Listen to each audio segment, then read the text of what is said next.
Whatever conclusion we get from this shot will be my next screensaver. Hey guys, MasakoX here.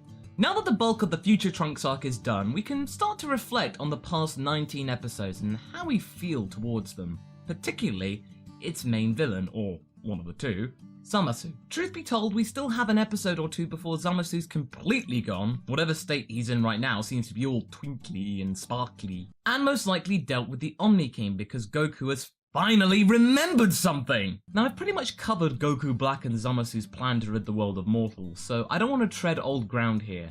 So if you want to get a little bit of context about what I'm talking about, check the video description for a link to that video. So now that the meat of the Future Trunks arc has been consumed in our collective stomachs, what do we think of Zamasu, the angstiest god of all dimensions? Well, he certainly made an impact. You're not going to forget him in a hurry. Especially Goku Black, which is basically Zamasu in a Goku costume, so double the reason to not forget. Even though I've gone on record to say that I wish for Zamasu's neck to be broken, I still applaud the writer's endeavour in bringing these characters to life. If they'd have written a poor villain in my eyes, I really wouldn't have given a damn what happened to them. I probably would have just sat there watching the episode just going, yeah.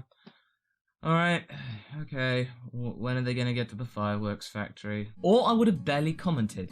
But I personally think that Zamasu is one of the best kinds of villain you can have for Dragon Ball. We don't need a super broody or extremely complex bad guy for something that's originally meant for kids and young adults. We want something that's like a pantomime villain. Something that's over the top and crazy and just completely downright doolally. Something with a lavish and loud personality. Frieza is an eccentric tyrannical dictator. Cell is vanity and self-obsession incarnate, mixed with all the powers of all the characters that we've seen up until that point. And then Boo's just pure unbridled chaos. And then we have Beerus, who's properly schizophrenic and will have gigantic galactic mood swings and have a fascination about food. It just sounds so Toriyama. They all have character. The biggest mistake Dragon Ball can make is to make a villain which is just like it's straight out of a JRPG. JRPG villains are totally fun and dandy, but they don't really have a place in Dragon Ball. It just doesn't fit the, the whole remit. Zamasu is a character we've never really explored before. A Kaioshin going rogue. We usually just see these people as benevolent rulers and observers of all creation. But no, we're actually seeing one going completely insane. Already, that's an excellent base for a character. He's tired of humanity fighting amongst themselves and the gods just sitting there and doing nothing and just drinking tea. But Zamasu completely misunderstands. The job of the gods is to watch and observe. That's what they do. This mental block festers inside the Green God, and when you throw Goku into the mix, it's only gonna get worse. Goku tends to do that, doesn't he? With those events said and done, Zamasu's god complex has reached new levels never seen before, and his increasingly fragile sanity is just wearing away every single second. He has been justified, in his mind, that the mortals are completely useless, there's nothing left for them, there's no hope, and it's down to him to press the reset button and start again. He alone knows the truth. Now in terms of age, Zamasu is a very young Kaioshin. He's also a fighting prodigy. He would actually make a great Supreme Kai if his head was actually screwed on properly. A brilliant fighter and a perfect servant to Goasu.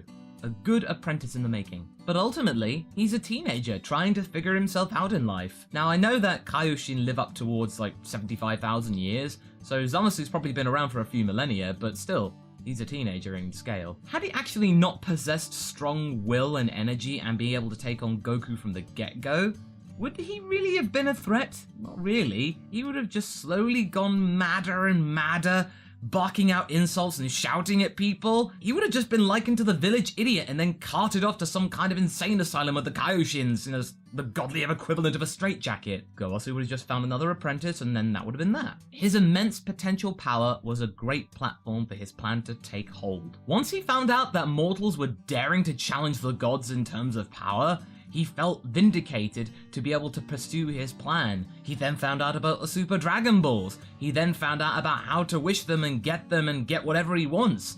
His plan came to fruition piece by piece. Quite quickly, actually. Much quicker than most Dragon Ball villains. He just does what he needs to do and then starts the monologuing. If you're going to be spending episode after episode after episode of monologuing and telling people how beautiful your plan is and how pathetic mortals are, you might as well get your to-do list in order beforehand. Now, people may think, "Ooh, Zamasu just made it easy by wishing the Dragonballs, how convenient, he was lucky." What do you think most villains were trying to do? They were searching for the Dragonballs to get immortality and get their quick fix. They were pursuing the same thing. And Zamasu just got there first. He decided to do that bit first, and then do all the lavish and stupid and eccentric evil villain stuff. He just did it the other way around and on the quiet. He got shit done. The addition of Goku Black was genius. It added some intrigue and mystery to the arc. It got us all thinking, making conspiracy videos, making speculation videos, and also probably giving Masako Nozawa a chance to do something fresh after 30 years of playing happy-go-lucky characters. Brilliant actor, by the way. Although people may have been sad to see him go, Goku Black is definitely one of the major pluses of this arc. What I also liked is how Zamasu became more and more mentally unstable. As his plan came to fruition, he slowly became more justified and angsty and brattish, and feeling right. With everything going his way, he could act however he wanted. Who was gonna stop him up until that point? How dare foolish mortals stand in his way? His godly zeal is strong because up until now, he's had his cake and eaten it. He's been able to self-gratify himself in so many ways, so no wonder he's going to be the way he is. Of course it's going to aggravate viewers. It aggravated me, but it got me emotionally involved. Once his plan started to fall apart though, that self-gratification turned to anger and despair and desperation.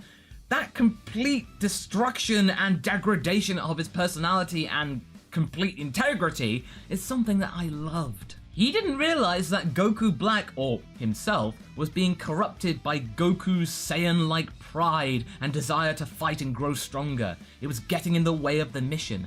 Had he actually just said, "Oh, I wish for Goku's body and power, but not his instincts," or something like that, added a little bit more to that monkey's paw of a wish, then he might have actually succeeded. Or at least made Goku Black immortal. Then it wouldn't have mattered. But future Zamasu didn't think about that. He just thought Goku Black was himself, so therefore he knew best, so therefore he did best, so he just left him to it. So where does that leave me?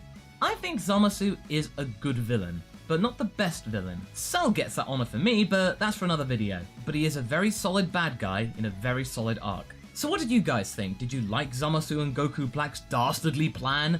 Or were you just as bloodthirsty for their deaths? Leave a comment below and let's get this discussion going. But anyway, I hope you enjoyed this video. Until the next one guys, be sure to like and subscribe. And until then, catch you later.